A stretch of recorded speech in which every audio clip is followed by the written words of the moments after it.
துப்பாக்கியால் சுடப்பட்டு காயமடைந்து மருத்துவமனையில் இருந்தபோது எம்ஜிஆருக்கு ரத்தம் செலுத்தப்பட்டது. அந்த ரத்தம் யாருடையது என்பது தனக்கும், யாருக்கு சென்றது என்பது வழங்கியவர்களுக்கும் தெரியாது. அந்த ரத்தம் பலருடையது என்பதால்தான் ரத்தத்தின் ரத்தமே என நன்றியுடன் தாம் அழைப்பதாக எம்ஜிஆர் கூறினார்.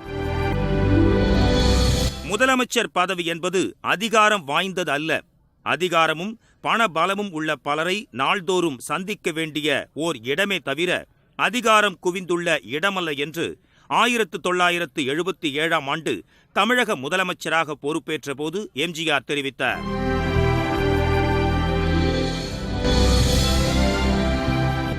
அமெரிக்காவில் எம்ஜிஆர் சிகிச்சை பெற்றபோது பொது விநியோகத்திற்கான அரிசியின் விலையை மத்திய அரசு உயர்த்தியது. ரேஷன் அரிசி விலையை ஏற்றினால்தான் நஷ்டத்தை ஈடு செய்ய முடியும் என அப்போது முதலமைச்சர் பொறுப்பு வகித்த நெடுஞ்செழியன் கூறினார். ஒரு பைசா கூட ரேஷன் பொருட்களின் விலையை ஏற்றக்கூடாது என்றும், அதனால் எத்தனை கோடி நஷ்டம் ஏற்பட்டாலும் பரவாயில்லை என்றும் எம்ஜிஆர் தெரிவித்தார்.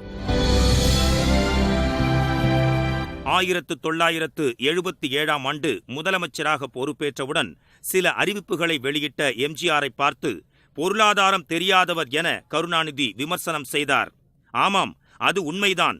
ஆனால் தனக்கு பசியை பற்றி தெரியும் என்றும், அதைவிட மக்களுக்கு என்ன செய்ய வேண்டும் என்பதும் தெரியும் என்றும் எம்ஜிஆர் பதிலளித்தார். சத்துணவு திட்டத்தை அறிமுகப்படுத்தி பேசிய எம்ஜிஆர், இது மிகப்பெரிய பொருளாதார திட்டமோ, தான் ஒரு அரசியல் மேதையோ என எடுத்துச் சொல்வதற்காக இந்த திட்டத்தை அமல்படுத்தவில்லை. சிறுவயதில் நானும் என் சகோதரனும் கல்வி கற்க முடியாததற்கு குடும்ப வறுமையே காரணம் என்றும், எனது தாய் சிரமப்பட்டு உழைத்தும் வயிறார உணவு கொடுக்க முடியவில்லை என்றும் எம்ஜிஆர் தெரிவித்தார். பசி கொடுமையை குறைக்க வேண்டும் என்பதற்காகத்தான் சத்துணவு திட்டம் என்று கூறினார்.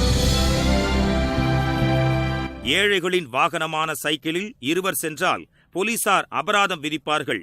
ஒருமுறை மதுரை அருகே எம்ஜிஆர் சென்றிருந்த போது சைக்கிளில் தனது தந்தையை அழைத்துச் சென்றால் போலீசார் பிடிப்பதாக இளைஞர் ஒருவர் முறையிட்டார்.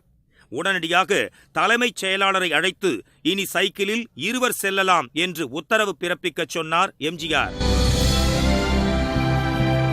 எம்ஜிஆர் ஆட்சி பொறுப்பேற்றவுடன் தந்தை பெரியாரின் எழுத்து சீர்திருத்தத்தை தமிழக அரசு அமல்படுத்தும் என ஈரோட்டில் அறிவித்தார்.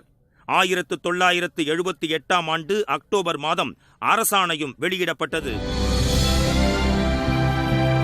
சென்னை தியாகராய நகரில் பெருந்தலைவர் காமராஜர் வாழ்ந்த இல்லத்தை தமிழக அரசே வாங்கி அதனை நினைவு இல்லமாக்க நடவடிக்கை எடுத்தார் எம்ஜிஆர். 1978ஆம் ஆண்டு அக்டோபர் மாதம் நினைவில்லத்தை திறந்து வைத்து பெருந்தலைவர் காமராஜருக்கு மரியாதை செலுத்தினார். 1977ஆம் ஆண்டு அக்டோபர் 30ஆம் தேதி மதுரையில் திறந்த ஜீப்பில் வந்த இந்திரா காந்தி அம்மையாரை திமுகவைச் சேர்ந்தவர்கள் கொலைவெறி தாக்குதல் நடத்தினர். பழ நெடுமாறன், சித்தையன்கோட்டை அப்துல் காதர் உள்ளிட்டோர் அரணாக நின்றனர். மதுரையிலும் பின்னர் காஞ்சிபுரத்திலும் இந்திரா காந்திக்கு பாதுகாப்பு கொடுத்து பாதுகாத்தது எம்ஜிஆர் அரசு. திமுகவினர் தாக்கினர் என்பதனை நீதிமன்ற வாக்குமூலத்திலேயே இந்திரா காந்தி பதிவு செய்தார்.